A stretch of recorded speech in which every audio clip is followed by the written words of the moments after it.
Ay, taga Sambuanga del Sur ni pagadian. Dayon nako ko sa Iligan. Dayon sa mga lugar sa Iligan, ilado kay ko dito.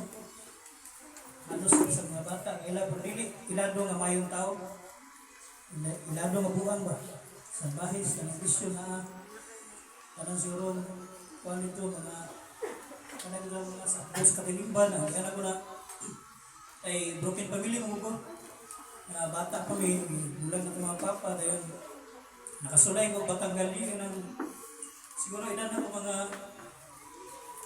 12 anyos ko ana sa kasada na ko natulog kanang dito kalimot kanang Isano sa Iligan ang pinaka 1999 2000 kanang baggage counter sa Isano first time ko natulog di ba ang lamo kung ilaga diha pati daghana gagiagi sa mga dito nabuntag dito kay ako katulog nya kay layas ang bato kay siyempre binyog layan ng papa wala ko kadawat kay tungod ang iya pong nasawa wan ko dahil pagkatasan niya ato nilayas ko first time ko tulog dito sa Quezon nagdako ko nga kung mga ginikanan ay mga simba gyapon sa una pero lahi na pagsimba ba nagtukos ka galingon nga lagi Ginoo pero wala ko kabalo sa una ko pa kuan ang Ginoo nga kanang ma-feel Ginoo ba lagi Ginoo ito nga time sa wala ko kabalo gampo gyud mo mo wala yung taban ni kahimtang ina di ba siyempre naka sa syudad aron ka magbuhi dula juga mga dili kayo buhat kay magpakabuutan ka sa syudad mamatay ka sa gutom muna ang tanang mga binuang lagyan ginawa sa syudad nagdako ko nga masulay ko maligid si Lupin nangatras ko din sa Isano sana o ako magdahog yun nga naputo sa inani niya pero mayroong layas na ko alam ko ka na nagyagian ko sa mong papa pero mayroong layas sa pason na rin ko pason ko asap na ko kadugayan akong layas wala ko pasak na nang nakitaan pa ko sa Isano galing ko tamo bigla kakita baga siya to wala ba ka pero nakabantay ko nga ano siya na ko pero wala kay ko niya tao ka sakita lagi sa buhok niya nanak nga amahan ni mo niya ibis kay tawgon ko niya kay paulion wala kaya mga isuman ako siguro siya ginapas ako kay kadapas layas mo niya ko so yung mga ang kinikanan anang brand ng mga broken family ang kasagaran sa kinikanan wala sa kasapot sa gibakis ng anak ko ako nabakyan kaya naman ang sakit ang isang broken family no dayon gani kay nagdagan ang panahon nagkadako ko antol kay nakaamigo ko ay ipaila sa kuha nga Enrique sa apelyido arangan sila pumuyo ahimtang ipa-eskwela ko naka-rotation din ko sila pero pinangga ko nila ito din sila hanggang nakatuon ko drive ito nga driver ko hinay-hinay pagkubro napako lang akong gilakwan pero akong pagpanginabuhi wala gihapon hantod may nakabalo na ako mag-drugs kanang pagsugod na ako balong drive nakabalo na ako mag-drugs pero atong mga panahon na no kanang datuo siguro nga wala nagiging Ginoo no kay pero nato ito yung ginabuhi magto ka sa balay magto ka sa mga mula kung isali kayo mga tao na nasa palibot sa baba printed sa ligan gusto rin sa nakibisyo makabalo sila nga nagbisyo ka wala kasi sali sa mga pero sakit yung gayo ayun nakadugay na antog nga nabinyo ko sa iyo mga edad siguro ko wala pa ko nag-isip nabinyo ko niya nagulat na kami sa masawa niya pero meron akong kaipon nakanak ng duha nananti pa di ko sa kagaling mo na ito nga dili gini magbulag kay di ko gusto nga maagian sa akong mga anak ako kung nagian may kalukan ako pero agad dili kami kay nagbulag kami akong anak pero wala na naman nila maagian akong nagian kay yatimara na sa inahan nasa sa Manila karon dayon pag-abot sa ako lang kaktaon dugay ta gidan na ko siguro bulag naman sa masawa wala kang magtiayon nga magbulag ayahay kanang itong istorya ang istorya ba na mayroon nga bulagan ko sa masawa mag-ihaw dito ba mag-litson dito Bukbot na ng istorya, pagbayaan na ka, para ka maghiko ba? Pagbayaan ko sa usawa. Then first time na ako itong confess no sa Ginoo. Sa nagsimba bago ako ganing sa kwan, katedral. Sa iligan, ako ganing katedral. Pagsunod pa lang ginako sa simbahan, natulog na ginako luha, ito na ginako, kapag hindi lang ginako kay siguro mga 7 months, wala ko itulog ba? Wala ko ka-drugs. Eh, niundang ko drugs, kaya ako nuna, masamot na akong problema. Masamot akong kasakit pag bisyo ko, kaya di ko katulog. Pero kaabigad, di ko katulog, kung nuna, nagis akong unang asawa. Pero taas ko pride kaya to, taas kay kugar ko, wala ginako iparamdam sa iya, wala akong ibati, wala akong ilong-long doon na o ikuan ako to sa Ginoo. Ngayon, mo to pagsunod ako sa Ginoo, hilap yung mayo. No, kabangin ko gusto na kong mawala ang nga pagbati, gusto na kong ulian na ko mawala ang nga sakit kay nga pagbati. Ang dito na hurot kita mong luha sa hilap ito sa sunod sa katedral. Pero kasi sa Ginoo no, marag hingkap sa Ginoo kasing-kasing nga. Paggawas dito, naulian ko. Nawala ko ba? Nairis tanan. Tanong mga nasa mga huna nga di maayo. Nairis tanan. Dayon na iniabot sa kuha nga siguro gipadala sa Ginoo. Nga gigamit ang tao nga ditapang sa kuha. O nakamupon nga balik ko. Dayon nakamupon ako. Hantod nga na. Ilan ako kung asawa karon nagaduhang asawa. Sigurian. Pag ila-ila, pag ilana niya. Kung pagod ka ng dili kayo. Kalit lang ba? Pero kabalo ko nga karon ano ko ni-realize nga siya gid ang gipadala sa Ginoo sa buha. Ay makan magini mo. Ay natugad to sa ihang kamot man ko gibako sa Ginoo. Pagsugod no sa good primero ginakong di ko makalimot ang unang ganing sa ko sa una ga-drive ko. Nay isa kay nga Bible study leader kanang pastor ba. Nga misakay sa jeep sa Pronsit. Iya kong giminsayan. Ang una ginang na dawat ng mensahe kanang John 3:16. Di ko kalimutan na ang nagminsahe sa kuha. Wala ko kanang mo dawat kay mensahe say madawat ni mga isang mensahe pero di mo masabtan ba. Napos na sa bigasungan. Na karon nagkalalong ko sa relasyon sa Ginoo diha ako hinahinan ako sabtan usa gid no. Baka ana ko sa kagalingon nga kinsa man ko Lord no magitagaan ba nimo pagtagad di ba ko galangoy ko sa kalayo atong panahon na atong padulong na ko sa impierno ato pero gihila ko sa Ginoo giluwas ko niya atong mga buhat o dito nainay ko usab atong time kay nakasimba mo ko sa iyang kwan sa iyang church simba ko kani mo desisyon ta sa minabuhi ko daw masimba na ko as maningkamot ka nga mapagko maningkamot pa lang yawa maligi ka may gini mo mahimo ba yung gustong buhaton na kay gustong baguhon sa mga galingon dili may tabo kay tungod dan kamot pud yawa kanya ato nga tayo dili pa ko lalang ang relasyon sa Ginoo di pa lalang ang relasyon mura grabe ka nang pagsulay dayon niabot na gid sa punto nga mato siya sa balay mato sa balay kung Bible study leader sa Ricky dengan to niya hubog pag ko hubog tama dayon grabe karon gud makonsensya ko magunaw na kita utong gibuhat ko saya grabe ra mong konsensya ka ulaw kung makaulay magaling mailigan siguro gakson gila ko siya ba dahil siya ang unang gigamit sa Ginoo nga gipakaon ko pulong sa Ginoo hinihini ko sa but pero nakabilipan ako ni ato no kay bisabot ko muminsahe gina siya isay ang Ginoo niya kanang minsan yung alam ko dahil kung lang yung hantod sa kamero akong batiyon siya wala ko mga bahala pero nagkadugay sa sige niya balik debate na akong konsensya debate mo kaulaw siya ba grabe sa guys sa ginagawa nabuhat na ako siya siyempre ginsay ko sa sige no debate ko konsensya siya hantod nga pagdagan sa panahon abot ko diri sa ginsan pag anhin ako sa Jinsan, wala pag-ibingon nga niyanhi ko rin nga magkaplano ko nga magbago. Wala ko ningon nga matog Jinsan na magbago, wala. Pag ingon ako nga matog Jinsan, kaya narbaho, mabalhin may gaya napulaan ako sa inabuhi dito sa aligan kay sige mo nagaway sa asawa dito kay tungod lagi nga na, yung pudang relasyon sa Ginoo. Although kasi masimba naman kami dito.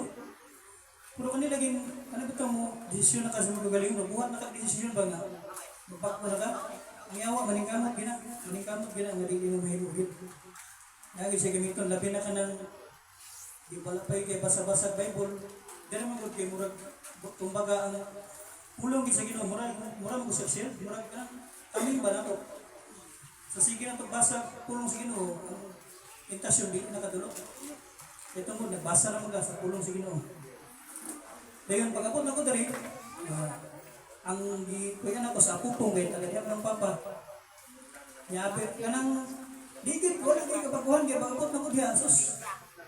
Ang drugs dara sa mong balay mismo, diyan lagi sa sunod. Diyan mapapa. Kaya kung si Banda na maligyan pa. Inom ka na gabi, bidyoki. Pero nabigasa ko mo kuhan. Pero ang grasya lagi sa Ginoo, kaya ang balay sa papa, ang tapos simbahan. God with us. Nga kada Domingo, madunggan ako sila. Nganta, naik sa Ginoo. Siyempre, atong nilay na, garante pa ko. Ay, kanang nakakuha ako, pero dili ko. Ano itong di pareha karon nga mapil na gina ko ang presensya sa Ginoo dahil mabati na gina ko ang iyang presensya ba. So na wala lang to. Antong gani okay, papas na pangasawa kay kung ingon na niya ni Jinsan. Papas na pangasawa. Pangasawa kay kanang presensya kanang gasugod po siya kanang kuan ba. Kanang grupo bitaw patubo na po ng iyang pagtuo sa Ginoo kay sa una. Pareha man pigyan niya badungon kayo kay wala mo kabalo inabot na po sa balay, ikan ko gabiyahe, tungkit pa na siya, gatungkit, agay. Dami lagi ka-worse na mong pagpuyo sa ano, pero grasyo sa Ginoo nga, kung katuo nga. Baguhon niya mo niya, ibag ko niya ba? Pag panginabuhi, mahadlok na ko makasala, mahadlok na ko labi na sa trabaho, sa driver sa mga kumpanya, pag sulod pa ginako diya, mga anomalya, nahimo na ko, pero karon nga nakalalong ko sa pulong sa Ginoo, mahadlok na ko. Makonsensya rin ko, halos di ko katulog, basta makasabay lang kasi ng mga uban, nagkabalo kang anomalya ang naligot. Kaya katulog. Mahadlok na yung mga sala. Ayun. Kung doon na may mga sala nga di ka na tumiwasan, kasi na itong na. Pero ang importante nga, mga ayot lang yung butag sa ilo sa Ginoo. Grabe kang kamayo ang Ginoo sa ginabuhi niya. Pag kung ano mo sa Gapitas, siyempre nag-anak ka Lord. Nagsimba naman nga ito, sige na nagsimba. Kaya dito na kalamit si Pastor Ryan. Una na niyang wali dito. Siyempre, urag na kwento siya ng wali. Kaya ulong sa Ginoo niya. May siya po may gamit sa Ginoo ba? Para sa kuha. Kung itong ginahan ko ng Ginoo, na-excite ko. Urag ning bati ko excited ba? Itimasing nga, murag mamis man ako ang niyang mga wali ni Pastor Ryan ba? Itong pagkana siya, luminag Ginoo, simba ko. Niyabot man ang punto nga nimbulag si Pastor Ryan ito, nihawa. Kung sa mga sa simbahan, nihawa siya, dress siya gatapos sa gawan, marinig sa church. Okay, niya muna. Ngayon, abi na kung di na din kumahawas sa itong lugar, kaya wala siguro kumahawas dito sa kung siguro, naagay po ko, siguro, hindi ko kumatinta sa bisyo, lugar, nadalag ito kaya, dati mo na ng bisyo, ila ka years ko na lulong anang bisyuha ng drugs ni ko. Ang mga amigo ginagato, kaya nga lagi mga abi na daw nila binadyo ko maulian. Kaya pati niwangan lagi na ko sa puk na ko. Kaya halos na kong income sa na padulong lagi na akong mga natigong, napundar ka. Padulong na bisyuha. Ako magtuo nga baguhon ko sa Ginoo doon nga igamit sa pasarayan. Bigyan siya madali na sa kasakuan. Pagpuyo ko nila. Salamat kayo sa Ginoo nga pagpuyo ko na ko rin. Hinahinay na ko nasabtan ang pulong sa Ginoo. Hinahinay, nagkalulong, nagkaroon ako excited. Dahil sa Ginoo, kanang itong magservisyo bita ka sa Ginoo nga wala tayo na-unaong nalain ka nang naging mga una-una. Paano na sa iyo, Lord? Dili na ka muli sa ulang sa ang imo ka street ng lugar. Tanan imong buhaton para sa Ginoo.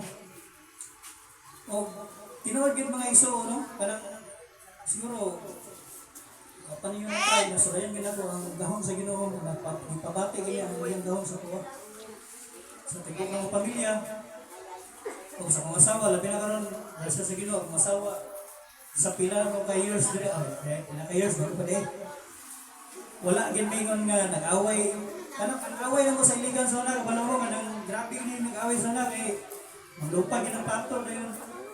Ang TV, dapat ang TV sana, DVD, sus, labay niya kay malikta mo ilis, kanan. Niya, ako na lang yung hadlo, ako mudagan, Ano ito dahil sige kimig-away, dahil na siya sa Ginoo ng karon. Sa naanimi sa girls sa sa Ginoo. Wala na kimi nag-away, magyapon na mag-away, magkita kay di man na perfecto. Pero dili na para sa una ba? Kanang maka-adjust na bitaw ka, sayop nimo. Saktan mo siya. Maka-adjust na po siya, sayop niya ano ba? Ibintik ba? Ngayon, kung lagi mga igsono, padayon na kita sa pag-alagad sa Ginoo, siguro na iba na ito rin na magupang pakasabot. Padayon na gid kinana kay gusto nang igsono, nana kay gusto na kapila ko nakapandol-pandol. Kapila ko na simpiat. Sabihan mo desisyon ako nga mosimba na ko. Pag-abot sa Domingo, di ka kasimba kay daghang mga kasi manawag ang amo nga biyahe Domingo. Tintal mo kay simple sundan ko niya dako. I'm stop mo sundo sa Domingo. Pero karon gibalibaran ni ang mga tanan. Number 1 ako priority sa mga Ginoo na gyud. Siya na gyud para sa iya. Karon gani na ko duty karon gitawagan pa gani ko pero wala gising pili na ko ang buloton sa Ginoo. Kaya asa naman na kaya ana kontrabaho, dili man ako na mahimo buot ang kusog sa Ginoo. Siya naghatag na kusog kaalam kay balo tanan ang gikinahanglan sa matag adlaw. Muna ginata kinahanglan og milagro pa kay kada adlaw gitagantag milagro sa Ginoo. Ngana na pagmatanan ko sa kabuntagon milagro na ang kusog. Wala tagay sakit. Eh kabalo man ang Ginoo nga asa taman limitasyon na makaya na to. Dili na siya mahatag na to og pagsulay nga dili na to makaya. Og dili na taman ng isog gyud taas na. Tanan do himaya para sa buhay ng Dios. Thank you, Lord. Praise God. Hallelujah. Bitaw na. Kana bitaw ikaw mismo sabik kay ka nga makita siya. Diya human i-reject lang ka. Sakit kay sa buot ba? Kaya mo pa siyang bilikanan ano. Kanang gusto nimo siya nga makita. Nasi mong nahuna. Ang magapos. May istorya. Yahuman balikdan ka, murag liwalaon lang ka. Pero sa Dios, bisan pag mo puti na imong buhok, bisan pag wa na kay buhok, panggaon ka sa atong buhok ng Dios. Amen! Praise God! Hallelujah! Wala imposible sa atong buhok ng Dios! Sa ang tanan, sige first the kingdom of God. Hallelujah. Unahon ginato pagpangita ang gingharian sa Dios. Ang na punta sa sunod nga bahay, no? Diyan nga marang pasabag ito sa kantahan. Ginawagan na mga kauban ng bahay. Mga tatay? Oo, mga tatay. Sama na Mga po. tatay. Kay mananta na natin. Dati kay kanta rin ko alam, bago may microphone ba? No? Kapo kay tingog? Please get good. Correct. Ang mga nanay karon, ang mga pumaneron, sarap na ninyo, mga ang inyong mga singkon, ang dama lang sa Christ, mga ito, ang iming, praise God. O, balong sa ikang tao na ba rin, ito ang kusog. Siyempre, si Lord ang kusog. Praise God, hallelujah.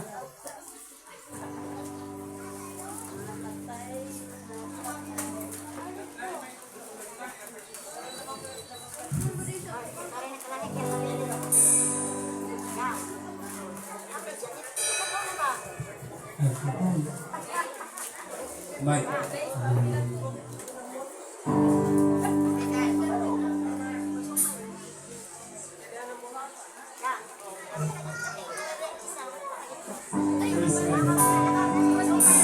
Yan kami mag-awit to, pasalamatan ako ang buhay ng Diyos, no? Ang matagil na buhay.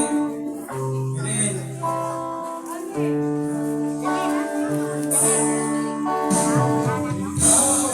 Puso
Praise God. Hallelujah.